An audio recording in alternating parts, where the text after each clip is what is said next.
أمة أخرجت للناس تأمرون بالمعروف وتنهون عن المنكر وتؤمنون بالله صدق الله العظيم. Mes chers frères, depuis maintenant le début de Ramadan, le premier dimanche de Ramadan, donc, on est en train de voir, d'étudier, d'essayer de comprendre la réalité de Al-Amru bil Ma'ruf wa Nahyu anil Munkar. Le fait d'ordonner le bien, d'interdire le mal, ou d'exhorter au bien et dissuader du mal. Donc plusieurs dimanches par la grâce d'Allah Azza wa Jal. Les 3 premiers dimanches, on a vu sur Amr bil Ma'ruf, sur le fait donc d'ordonner le bien. Et il nous reste 2 dimanches, aujourd'hui et le dernier dimanche, pour voir maintenant le côté de An-Nahyu anil Munkar, dissuader du mal, interdire le mal. Comment procéder? On avait vu comment ordonner le bien. Pourquoi, quand, comment? Pourquoi ordonner le bien? Parce qu'on a vu que c'est une obligation parmi les obligations. C'est un devoir parmi les devoirs du musulman. Après, il y a un débat si c'est obligatoire sur toute la communauté, c'est un fardhu ayn ou fardhu kifaya. On ne va pas entrer dans ce débat.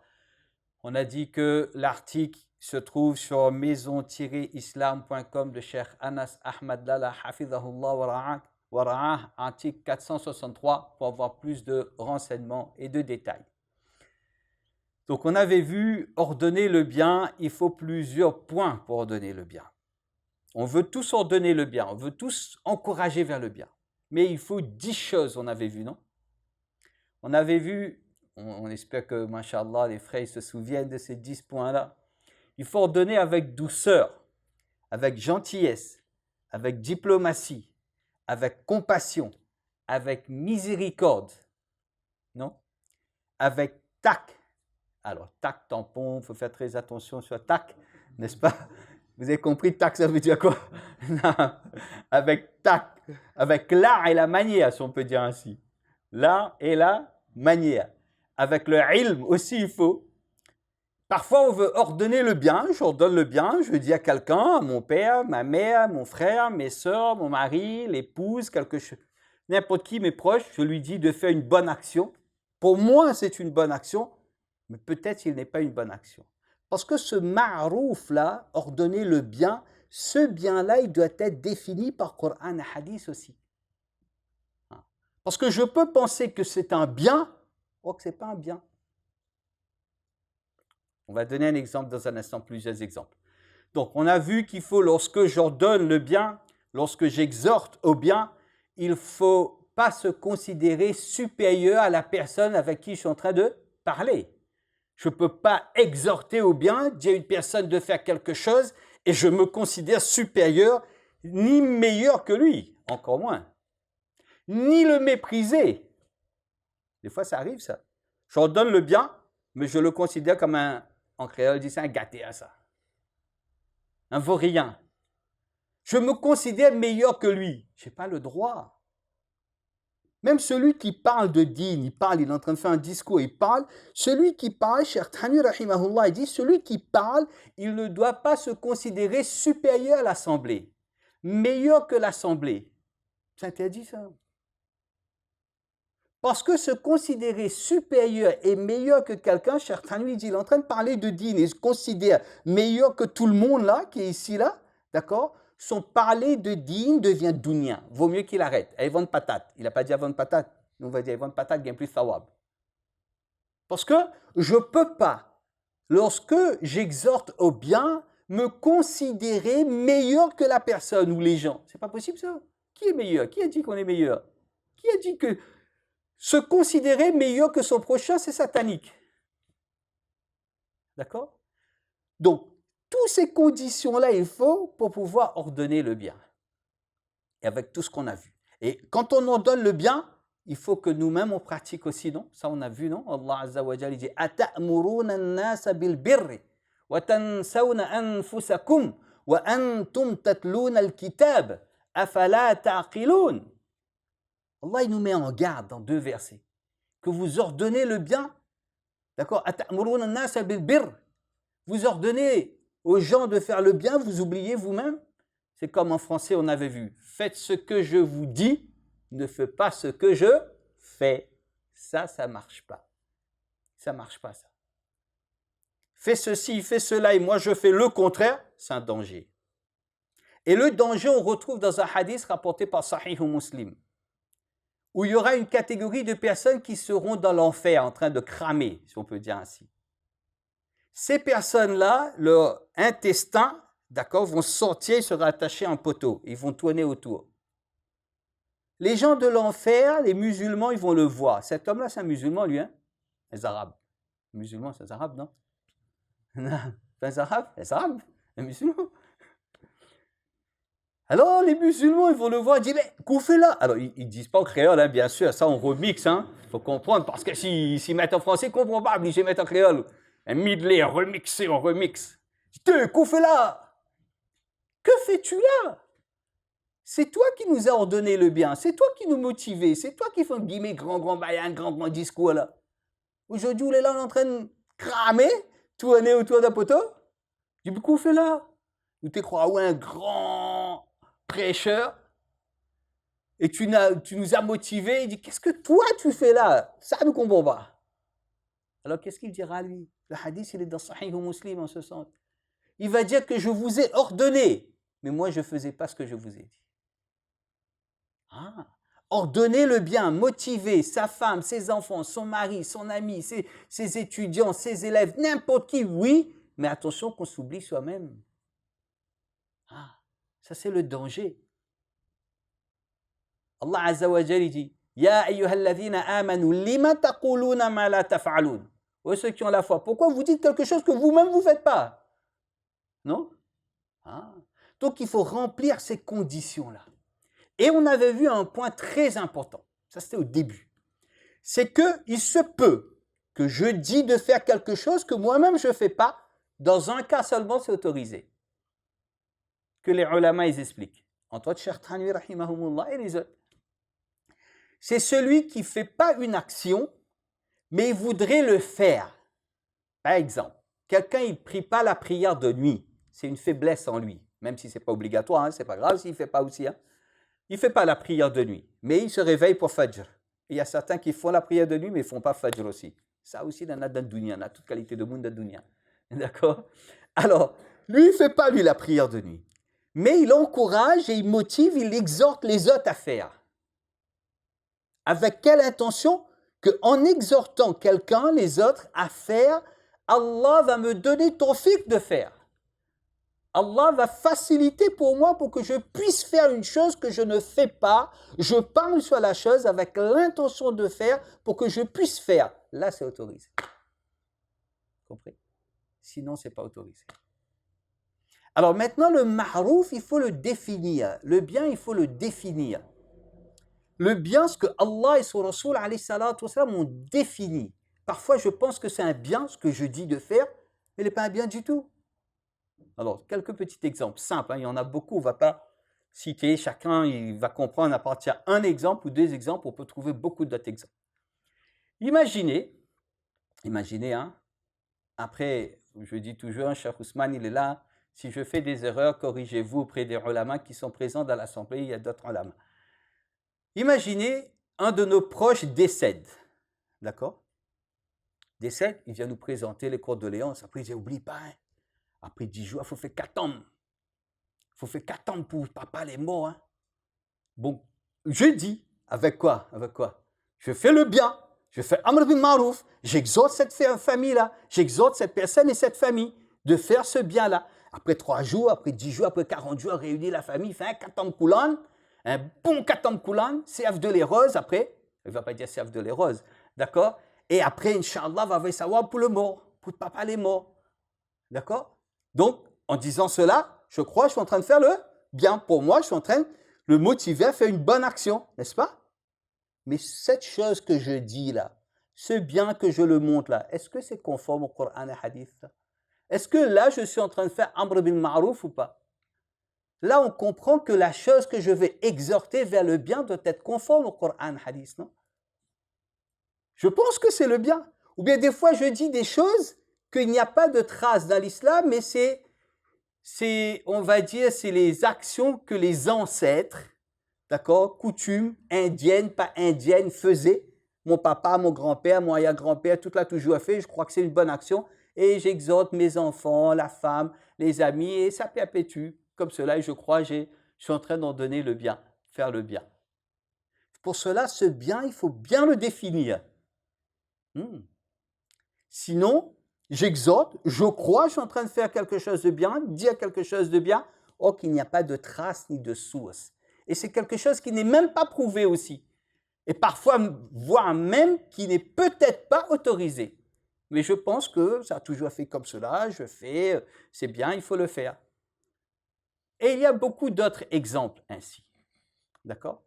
Donc ça, on avait vu que lorsqu'on en donne le bien, après, on donnait parfois avec la tonalité. Ça, jusqu'à présent, on n'a pas encore dit. Il faut une tonalité. La mélodie, vous connaissez la façon de parler. La même chose, si on change de tonalité, il n'y a pas d'effet. Eh, oublie pas, fais ça, hein? C'est l'obligé, ça, hein? Oui, la chose, c'est l'obligé. Fais namaz, hein, je ne fais pas namaz, ça dans l'enfer. On a dit le bien, non? Si, c'est vrai, non? Si tu ne fais pas la salat, tu peux partir en enfer. Mais en fonction de la tonalité décibel, si on monte un peu trop décibel, là, il bousille les oreilles, puis on entend bien le taux, il passe là avec gros baf, il entend la musique à fond la caisse. Fatigue les oreilles, non? Donc, dans ma tonalité, la même chose, je peux dire la même chose, mais en baissant un peu ma tonalité. Il y a plus d'effet. Je dis hey, oublie pas, fais ça, il dit avec le madame. Le madame, il dit avec son mari, oublie pas, fais ça, fais ça, fais ça, fais ça. La même chose, je dis la même chose en citant un vertu, mais je baisse de tonalité. Je fais, parce qu'il y a plusieurs maqamat, non, les spécialistes en tajwid, d'accord? Il y a Nihawan, il y a Bayati, il y a tout ça, toutes les mélodies qu'il y a dans tajwid, les qurra égyptiens qui sont experts dedans, d'accord? Donc il y a plusieurs tonalités. Là aussi, quand j'exhorte bien, je fais très attention à la tonalité. Si je lève trop la voix et une voix qui détruit, là non. Ça, c'est une chose. Maintenant, on arrive sur An-Nahyu anil Munkar. Alors, il y a deux choses, oui. Il y a un hadith, avant d'arriver sur An-Nahyu anil Munkar, il y a un hadith de Sahih Muslim, où les compagnons, radiyallahu anhum ajma'in, ils avaient l'habitude, avant c'est comme ça à Madina Munawwara, on retrouve cela dans certains pays, et La Réunion, longtemps, dans certains endroits, La Réunion, on peut trouver également. Les gens, ils avaient l'habitude, les hommes, sortir en dehors de la maison, pas trop loin, il y avait un petit endroit pour s'asseoir, et tout le monde, monsieur est assis, ils causent ensemble. Certains masjids, il y a encore dans l'île, où ils peuvent s'asseoir, tout le monde, monsieur est assis ensemble, et ils causent, des fois ils jouent domino, ils jouent cartes, etc. Ça arrive, ça, non? Mais les compagnons, radiyallahu anhum ajma'in, ils avaient l'habitude également, devant leur maison, pas trop loin, ils avaient un endroit, ils s'asseyaient, ils parlaient, etc. Alors un jour, Rasulullah sallallahu alayhi wa sallam les a dit, le hadith il est rapporté, il est cité. Imam Bukhari rahimahumullah, il a cité ce hadith, Imam Muslim rahimahumullah, il a cité également ce hadith. Rasulullah sallallahu alayhi wa sallam donc avait un groupe de compagnons, toujours ils s'assoient là, en face à la maison, pas trop loin, et ils s'assoient, ils parlent, ils discutent entre eux. Et là, il faut comprendre, il y a des maisons autour, il y a des femmes qui ont besoin de sortir, qui ont besoin de marcher, les hommes, les enfants, etc. Donc, Rasulullah sallallahu alayhi wa sallam s'est adressé à eux en disant « Iyakum wal julusa fi turuqat » protégez-vous de s'asseoir dans les rues. D'accord? Ainsi, là. C'est pas trop bien ça? Faites pas ça, protégez-vous. Alors, ils ont dit que nous, on a l'habitude de faire ainsi. C'est notre habitude à nous. S'asseoir là, on parle, etc. Difficile de délaisser. Alors, Rasulullah sallallahu alayhi wa sallam, regardez. Il a compris que c'est difficile. Et ils ont expliqué ce que délaisser cela, ben, ça n'est pas possible, c'est difficile. Pourtant, Rasul alayhi salatu wa sallam les a dit, protégez-vous, ne vous asseyez pas. Mais ils ont fait comprendre que, protège, d'accord, mais un peu difficile, ça. Vous avez l'habitude là. Alors, Rasulullah sallallahu alayhi wa sallam, il dit, ok, d'accord, si vous voulez, si vous persistez, entre guillemets, d'accord, si vous ne voulez pas changer, alors donnez la rue son droit, ou ses droits. Il y a le droit madame, droits enfants, droit des parents, droit de voisins, droit de ceci. Il y a plusieurs droits, non? La route aussi, elle a des droits. Le droit de la masjid aussi, non? Droit et devoir, il y a, non? Donc la route aussi, il y a. Alors ils ont demandé, mais c'est quoi le droit de la route, c'est quoi? Rasulullah sallallahu alayhi wa sallam les a dit 5 choses. Dans Sahih Muslim, il y a deux versions. Il y a la version de 5 et une autre version 5, mais dans le 5, dans la seconde version, il y a une chose qu'il n'y a pas dans la première. Donc, ça fait au total 6. La première, lorsque, d'accord, vous vous asseyez entre vous, etc., vous avez l'habitude de parler entre vous, d'accord, le droit de la route, c'est Ghaddu al-Basar. Maîtrise et filtre le regard. Filtrez vos regards. Maîtrisez vos regards. Parce que là, il y a ben madame, il passe là, non? Ben madame, il passe, monsieur, il passe, ben tchacha, il passe, tchachi, il passe, tout y passe. Toute bonne meuf, il passe, toute bonne bomba latina passe. Et des fois, quand on voit les bomba latina, ben on a plus tendance à regarder. Donc, filtrez le regard devant les bomba latina, devant les créatures de rêve. Filtre le regard. Premier conseil en or que Rasoul alayhi salatu wa sallam a dit. Alors, chaque conseil, il a un niveau. Certains conseils que Rasoul alayhi salatu wa sallam a donnés, c'est fard, sur les 5 là. Certains, c'est wajib. Wajib pour Ahnaf, hein, ou bien wajib qui est un degré important également pour les autres écoles. Certains, c'est un degré moindre, etc. Il faut comprendre. Rasoul alayhi salatu wa sallam, il a donné 5 conseils, mais les 5 conseils ne sont pas de même niveau. Ça, c'est par exemple le droit du musulman envers le musulman. Il y a, non? 5. Ou dans une autre version, il y a 6. Quand il est tenu de répondre, de dire yarhamukallah, ou bien de répondre à son invitation, de participer à Salatul Janaza, etc. Il y a 5 conseils, mais les 5 conseils ne sont pas de même degré aussi. Donc là aussi, c'est pareil. La première chose, c'est filtrer le regard. Ensuite, c'est wakafful adha. S'il a enlevé, ôté les difficultés qu'il y a dans la route. Par exemple, il y a une canette qui traîne, qui peut blesser quelqu'un. Il y a des verres bouteilles, ou bien il y a des pots de bananes, ou bien il y a n'importe quelle chose, des choses qui gênent. Là, on voit Rasoul alayhi salatu wa sallam, depuis 15 siècles, nous montre, nettoie la route. Attends pas la commune pour nettoyer. Garde propre la ville, garde propre la masjid, garde propre la maison, nettoie. Fais de sorte que même il y a des objets qui ne gênent pas personne. La protection de la planète bleue, depuis 15 siècles avant, Rasulullah sallallahu alayhi wa sallam a déjà dit cela. 2 conseils déjà. 3 conseils. Ensuite, Rasul alayhi salatu wa sallam, il dit waraddu salam. Si les gens ils vous font salam, répondez au salam. D'accord? Répondre au salam, c'est wajib. Mais faire salam, est-ce que c'est le même degré que répondre salam? Question point champion. Qui sait? Est-ce que je fais salam à quelqu'un? Je dis, ouais, Bougla, il ne fait pas moi salam, il ne veut pas moi salam, tout le temps il passe devant moi, il est en bœuf. D'accord? Il garde mon bœuf comme ça. Il ne fait pas moi salam. Salam, il ne fait pas aussi? Alors, est-ce que faire salam est une chose, répondre au salam est une chose? Est-ce que les deux sont pareils? Est-ce que les deux, c'est le même niveau, même degré en islam? Qui sait? C'est pas pareil. Pas pareil. Lequel est plus important? Répondre au salam est plus important que faire salam. Pourtant, c'est 2 sunnahs, mais ne sont pas de même degré. Répondre, c'est wajib, obligatoire. Répondre. Après, il peut répondre à haute voix, il peut répondre à voix basse, ça c'est une autre chose. Il peut dire, ouais, mais il m'a fait au salam, il ne va pas répondre à moi. Il ne m'a pas entendu. Mais il a répondu. Après, son oreille, peut-être, ça peut arriver. Hein? D'accord? Donc, ça, c'est une chose. Raddu salam, répondre au salam. Ça fait combien déjà là? Qui a retenu? 3. Le premier, c'était maîtrise regard quand il voit une créature de rêve, une bomba latina. Ok. Lorsqu'on voit une bomba latina, maîtriser ce regard. Deuxièmement, c'était quoi? Nettoyer. Nettoie pour ne pas blesser, gêner les gens, etc. Troisième, c'est répondre au salam. Et les 2 derniers, regardez, Rasul alayhi salatu wa sallam, il dit ici, c'est wal amru bil ma'ruf wa nahyu anil munkar. Même là aussi, fait amru bil ma'ruf. Même là aussi, fait nahyu anil munkar. Nahyu anil munkar. Dans le chemin. Mais bien sûr, avec toutes les conditions. On va retrouver dans un autre hadith authentique également, si je ne me trompe pas, c'est rapporté par Sahih Muslim, où les compagnons ils sont venus voir Rasul alayhi salatu wa sallam, ils disaient Dhahaba ahlud duthur. Les riches, ils nous ont dévancés, ils font beaucoup de bonnes actions, eux. Le gars n'a pas fait tout cela, on n'a pas suffisamment d'argent pour faire tout cela. D'accord? Ils font sadaqa. Alors, Rasul alayhi salatu wa sallam, il a énuméré, il a cité plusieurs actions à faire qui est considérée comme l'aumône, sadaqa. Nous, on a compris sadaqa dans l'argent, non? Cela aussi fait partie de la sadaqa, non? Mais Imam al-Anbiya alayhi salatu wa salam, il dit Amr bil ma'rouf, ordonner le bien, wa nahy anil munkar, dissuader du mal, fait partie de la sadaqa aussi, c'est une sadaqa. D'accord? Ok, cette partie-là, on va le fermer, même s'il y a beaucoup de choses à dire. Là, on va commencer à voir wa nahy anil munkar, dissuader du mal, empêcher le mal. Mais comment il empêche le mal? Déjà, le mot munkar, il faut comprendre ça veut dire quoi. Ce munkar, doit être un munkar que Coran et Hadith définissent cela d'abord. Pas munkar que moi j'ai compris.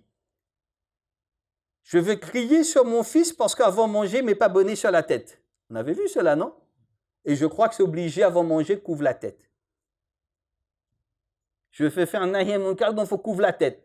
Mais couvrir la tête là, avant manger, est-ce que c'est obligatoire ou pas obligatoire? Donc il faut que j'arrive à définir c'est quoi l'interdiction. D'accord? Ça c'est la première des choses. Pour ça il faut le ilm, non? C'est pas que moi j'ai compris que ça n'est pas bon, ça c'est interdit ou que c'est même pas interdit. La dernière fois on avait juste vu un exemple. Qui se souvient? Quelqu'un il arrive dans ma zid, il est en Bermuda. Ça va lui dire, hey, ça pas bon, ça Bermuda, couvre ou mettre un grand pantalon, mettre un couvre. Mais lui, s'il est de madhab shafi'i, son genou ne fait pas partie de... D'accord, c'est pas obligé, non? Mais je l'interdis de porter un Bermuda un petit peu long là, d'accord, qui est long, je l'interdis, or dans son école, c'est même pas considéré comme... À la Réunion, on dit satal. D'accord, il faut couvrir satal, couvre de satal. De couvrir son satal, de couvrir sa aura, mais ça ne fait pas partie. Les genoux, c'est bien cela, non, mon Osman? Pour les Shafi'i, genou ne fait pas partie de la aura. Et moi, pour Shafi'i, pour nous Hanafi, c'est obligé du nombril jusqu'au genou. Pour Shafi'i, non. Maintenant, imaginez, je vois quelqu'un, il rentre dans ma zid. Il vient faire namaz. Yahya, il voit, il vient faire namaz au genou de haut, comme il dit. Bon, Yahya, il dit, démonte, il déchire. D'accord? Bon, Ali, il met un pantalon, tu fais namaz, comment on est devant bon Dieu là? Mais mon frère, c'est son genou. Moïzaoudine, c'est bien cela? Masha'Allah, Moïzaoudine, il est Hanafi, il est Shafi'i en même temps. Tout in one. Ça, c'est comme shampoing tout in one, c'est bien cela? Alhamdulillah. Nous n'est pas encore au niveau, Moïzaoudine. D'accord? Alors, regardez. Maintenant, je crie sur lui. Je considère que j'ai fait un Nahyani Munkar, non? Parce qu'il met son Bermuda, que ses genoux sont découverts.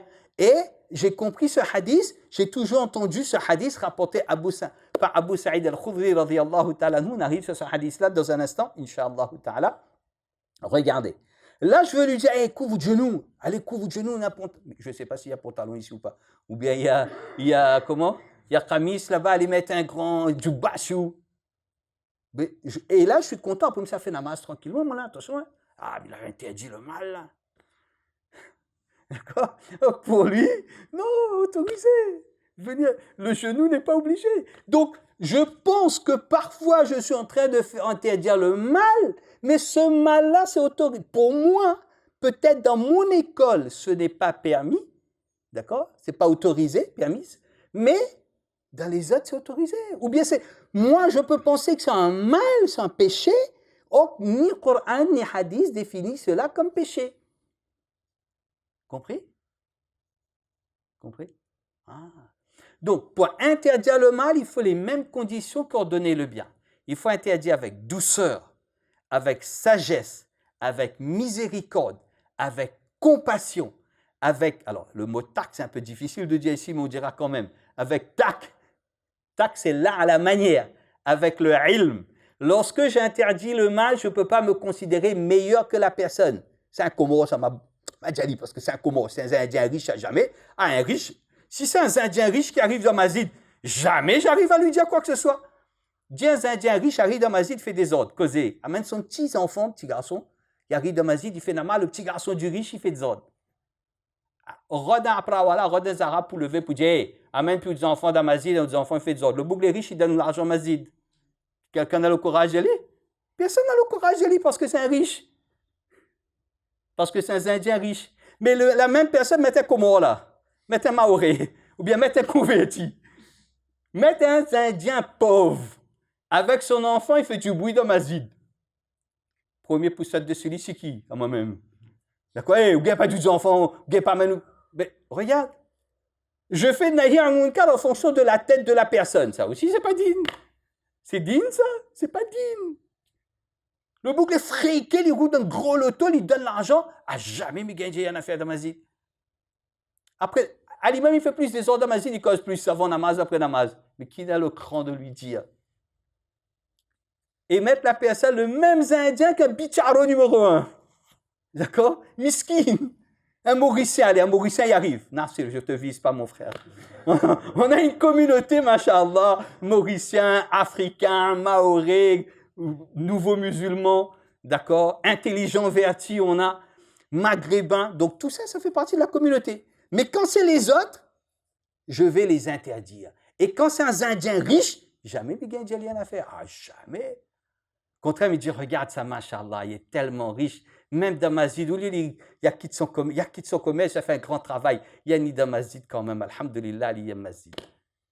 Mais ça avant Ali, même s'il fait quelque chose de pas bon. Voilà. Voilà mon nahi anil munkar. Mon interdiction, je regarde la tête de la personne.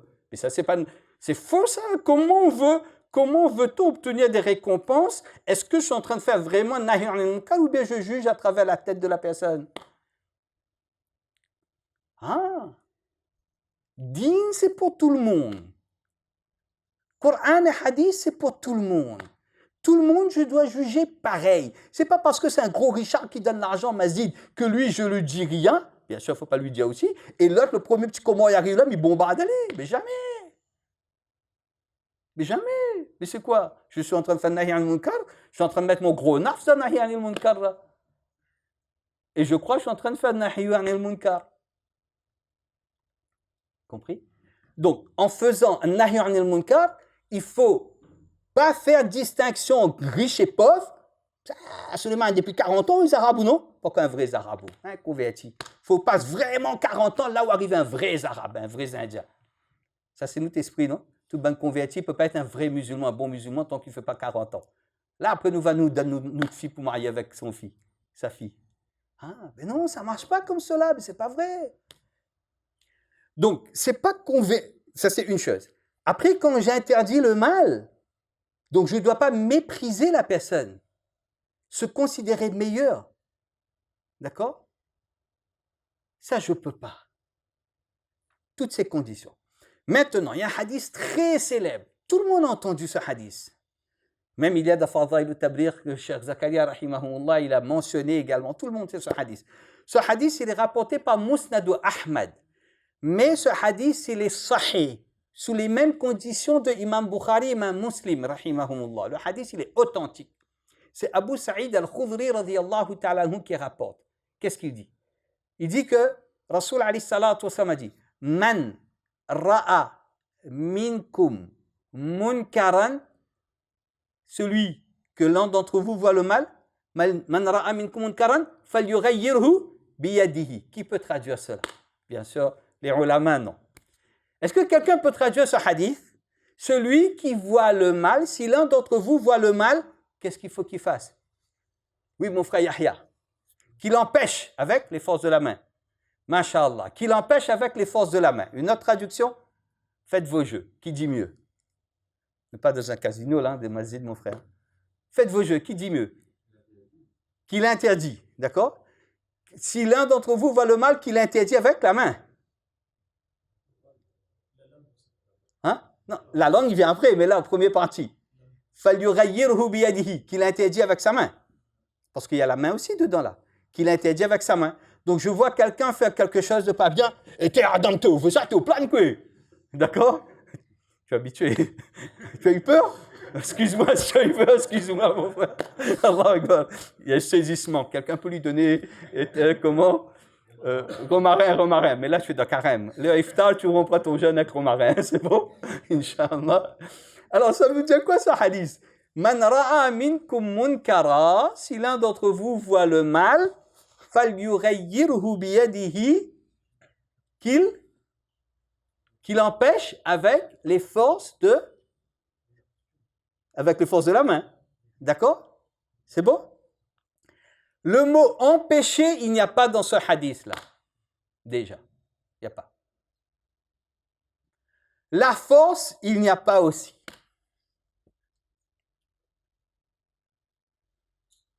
On arrête là.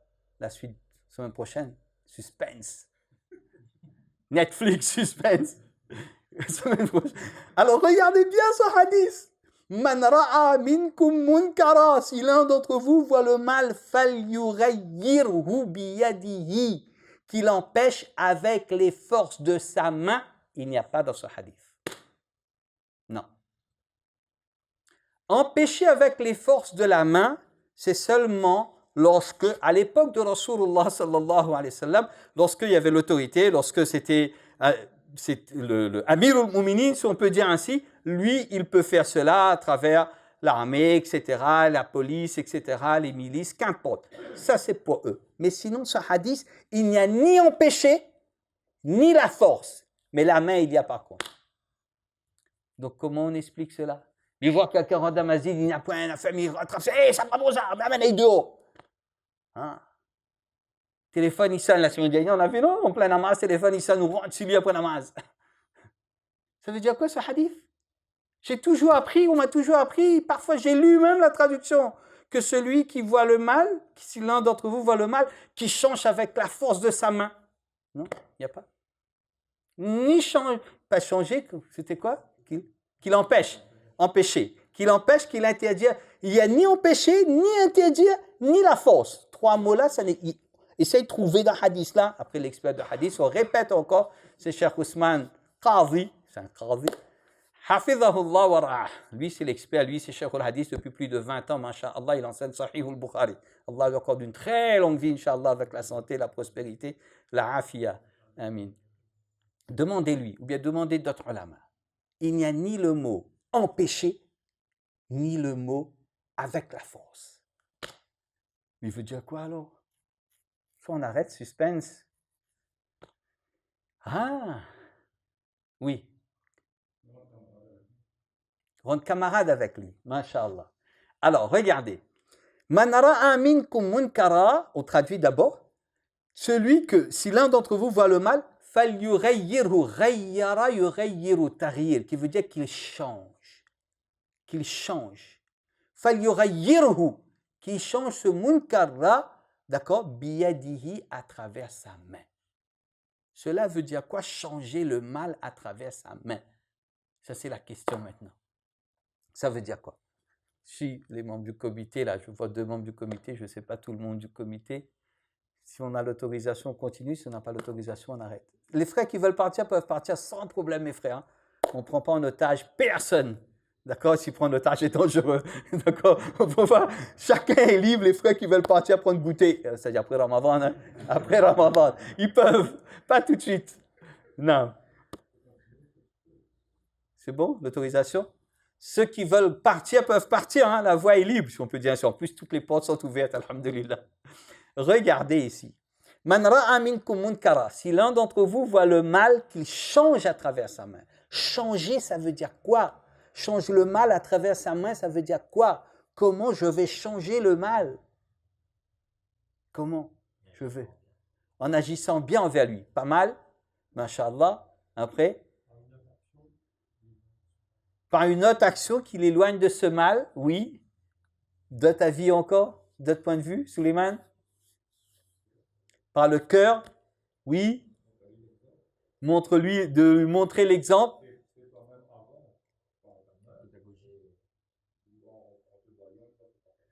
Pas mal, c'est bien aussi. De donner l'exemple soi-même d'abord. Utiliser la méthodologie, la pédagogie. Masha'Allah, ce que tu dis là, ça nous renvoie à un hadith dans... alors, c'était quoi? Mais là-bas, ce n'était pas un mal, mais on montre l'exemple.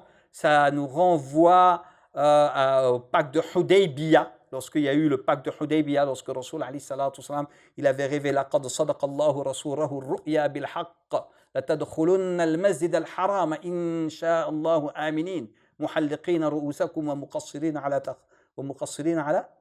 takhafun ». D'accord? Alors, Rasul alayhi salatu wasalam, il avait rêvé qu'il allait accomplir la Umrah, etc. Il a préparé, les compagnons, ils sont partis, et les Mécois les ont bloqués, interdits, de faire la Umrah. Cette année-là, il y a eu Hudaybiyah, ils ont campé là-bas, il y a eu un pacte, un traité. Et dans ce traité, ils ont signé, c'était très dur. Même pour les Sahaba, radiallahu anhum ajma'in, pour Omar ibn Khattab et les autres, le traité était défavorable pour les musulmans. Mais Rasoul alayhi salatu wassalam, il a signé quand même. D'accord? Fini. Ils sont tous en état de ihram, en état de sacralisation. Maintenant, il faut sortir de l'état de sacralisation parce qu'ils n'arrivent pas à faire ihram, ils n'arrivent pas à faire umrah. Et pour sortir de l'état de sacralisation, il faut raser la tête. D'accord? Rasoul alayhi salatu wassalam, il exhorte ses compagnons, raser la tête, personne n'y rase. Personne n'y rase. Pourquoi? Ils ont désobéi à Rasulullah sallallahu alayhi wa sallam alors? Non, ils n'ont pas désobéi, ils étaient dans un hal, dans un excès. Pour eux, non, ils avaient conviction qu'on allait accomplir Umrah. Mais les exhortations de Rasul alayhi salatu wassalam, d'accord, n'a pas passé. Et là, Rasul alayhi salatu wassalam, il est triste. Il est triste, il ne sait pas quoi faire, comment gérer cette situation. Allah, il a voulu ainsi, bien sûr.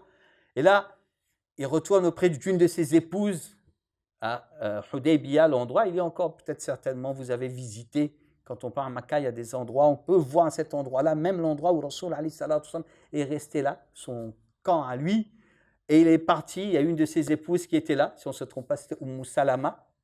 Salama, c'était une femme ajib, impressionnante. Juste une petite parenthèse sur elle. Salama, radiyallahu ta'ala anha, avant de mourir, il a fait envoyer quelqu'un auprès de Rasul alayhi salatu wassalam pour dire, va dire à Rasul alayhi salatu wassalam que mon mari va mourir, s'il peut venir visiter Imam al-Anbiya. Il n'avait pas le temps, pour X raisons. Soit il est venu, soit il n'est pas venu. Il lui a dit que, voilà, lis le doigt là, si jamais telle chose arrive, son mari est décédé. Et elle disait, jamais, Mina, tellement un bon mari, j'ai tellement un bon mari que jamais je veux retrouver un mari comme lui. Pas possible. Après la mort de son mari, elle a commencé à lire le doigt que Rasul alayhi salatu wassalam l'a enseigné et elle reçoit en demande la main de Rasul alayhi salatu wassalam. Elle disait que jamais je trouve un meilleur mari que mon mari. Et regardez le résultat, d'accord, de Salama, elle est devenue l'épouse de Rasul alayhi salatu wassalam. C'est elle-même qui rapporte le hadith de Tirmidhi où Rasul alayhi salatu wassalam dit Ayyuma imra'atin ma'atat, n'importe quelle femme qui meurt dont le mari soit satisfait d'elle ira au paradis. Après, certains disent que le hadith il est faible ou il n'est pas faible. On ferme la parenthèse rapidement.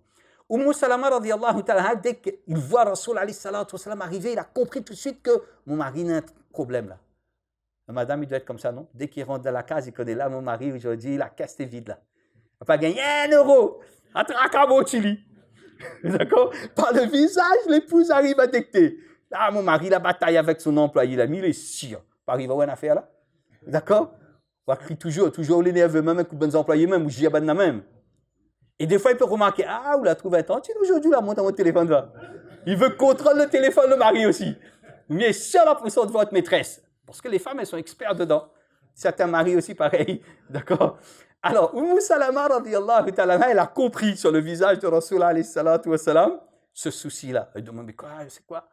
Alors, Rasul alayhi salatu wassalam expose son tracas. Voilà, j'ai dit à mes compagnons de raser la tête, ils ne veulent pas raser. Qu'est-ce qu'elle a dit?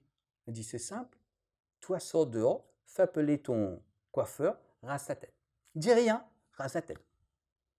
Rasul alayhi salatu wassalam est sorti, fait appeler son coiffeur, rase la tête. Les compagnons, ils ont vu, ils ont tous fait pareil. Khalas, c'est bien cela, non?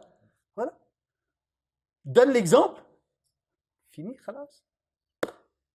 Alors, celui qui voit le mal, qu'il change à travers sa main, la suite, c'est pour dimanche prochain, Inch'Allah. Et si on ne termine pas, après Ramadan, le programme continuera, Inch'Allah. Netflix, on est, Inch'Allah, Netflix halal, bien sûr. Subhanallah, bihamdihi, subhanakallahumma, bihamdika, wa nashhadu an la ilaha illa anta, astaghfiruka wa atubu ilayk. Subhan rabbika rabbil izzati amma yasifun wa salamun ala al-mursalin.